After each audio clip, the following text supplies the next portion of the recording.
would like to introduce you to Lesley Williams. My name is Lesley Williams, and I am speaking for Jewish Voice for Peace, the largest Jewish anti-Zionist organization in the world.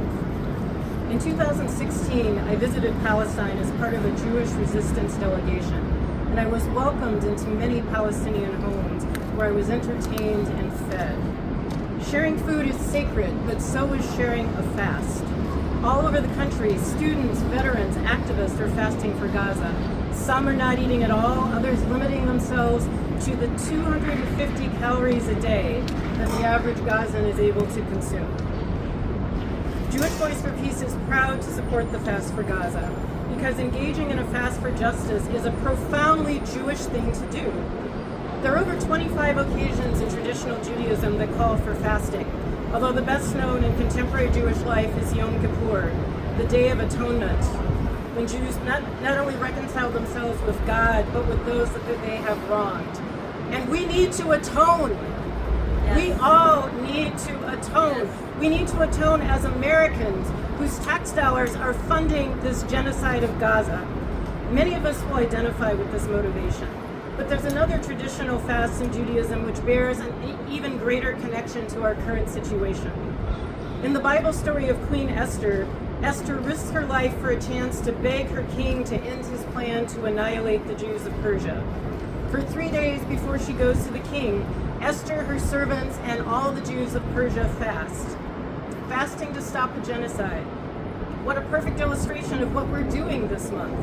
And the need is urgent. Just this morning, Israel killed at least 30 desperate, starving Palestinians and injured over 100 at a food distribution point south of Gaza City.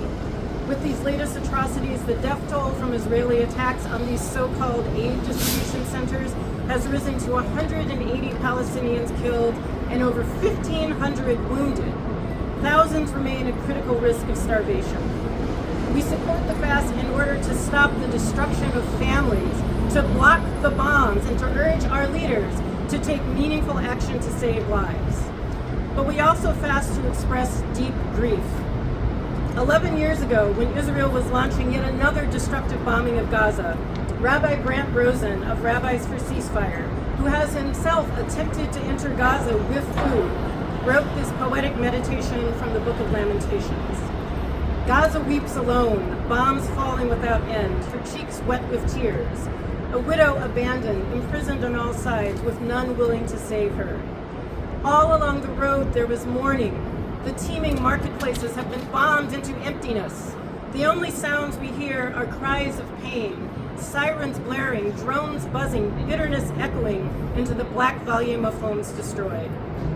For these things I weep, for the toxic fear we have unleashed from the dark place of our hearts, for the endless grief we are inflicting on the people of Gaza.